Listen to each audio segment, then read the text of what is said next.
खास तौर से देश का सबसे ज़्यादा चर्चित विषय पे, खाद्यान्न सुरक्षा पे जो केंद्र सरकार कानून बनाने वाली है अगले लोकसभा के सत्र में, उस पर और उसके साथ तुलनात्मक छत्तीसगढ़ में जिस कानून का पालन हो रहा है उसका क्रियान्वयन और दोनों में क्या मूलभूत फ़र्क हो सकते हैं, क्या बेहतर और इस पीडीएस सिस्टम को लागू करने के पहले कुछ अमेंडमेंट के साथ लागू हों, उस विषय में दिन भर के आज काफ़ी लंबी चर्चा हुई।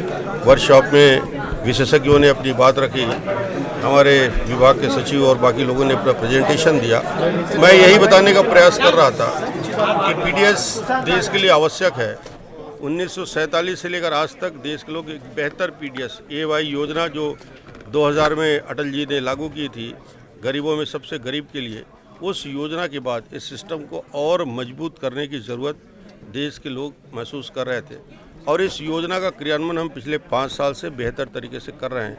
हमारा सुझाव सिर्फ ये है कि पीडीएस का और ये जो नया अध्यादेश जो कानून बनने वाला है उसमें कुछ प्रावधान और जोड़ दिया जाए। जैसे उन्होंने केंद्र सरकार की मान्यता है कि व्यक्ति को यूनिट माना जाए और 5 केजी राइस या वीट उनको दिया जाए, जबकि छत्तीसगढ़ में जो प्रावधान है उन्होंने व्यक्ति को नहीं परिवार को यूनिट मानना है और 35 केजी राइस या वीट देने का है।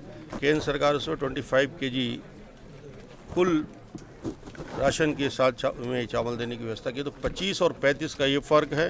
दूसरा, हम उससे चाहते हैं कि इसको सिर्फ खाद्यान्न सुरक्षा ना करके पोषण सुरक्षा भी जोड़ा जाए।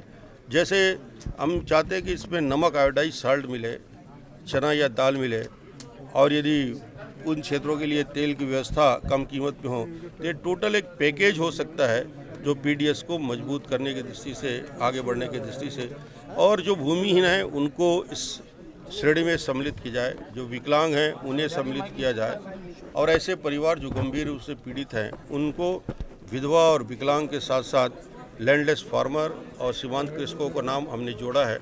तो ये एक बेहतर तरीके से पीडीएस का क्रियान्वयन किया जा सकता है। पूरी ट्रांसपेरेंसी के साथ हमने इस सिस्टम को 4 साल तक चला के देखा है और उसका क्रियान्वयन किया है, कहीं कोई दिक्कत नहीं आती। बाकी राज्य भी इसका बेहतर तरीके से संचालन कर सकते हैं।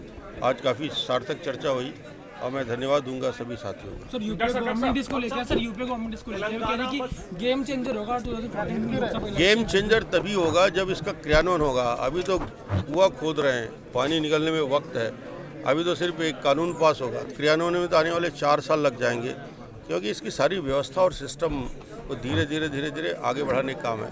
मगर अच्छा है, आ गया, दे रहा है, दुरुस्त है, क्रियान्वयन सभी जगह होगा तो और उसका फायदा। डॉक्टर साहब एक सवाल है कि एक सीडी को लेकर काफी विवाद फैला हुआ है जी, सीडी को लेकर विवाद काफी है, बांटा जा रहा है कांग्रेस की तरफ से, क्या उस विषय को लेकर सारी समस्या का समाधान हो गया।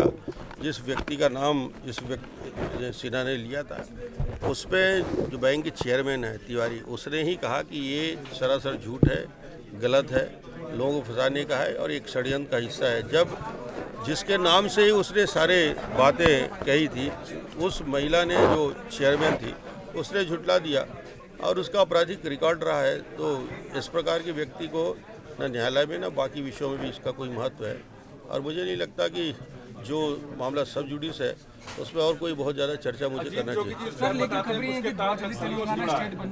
तेलंगाना बन जाए, छोटे राज्यों का हम समर्थन करते हैं और छोटे राज्य बनना चाहिए। हम छत्तीसगढ़ का हमने विकास देखा है, नए राज्यों का हमने विकास देखा है, तो तेलंगाना बनेगा तो मैं तो व्यक्तिगत रूप से स्वागत करता हूँ और हम इसके समर्थन में हैं।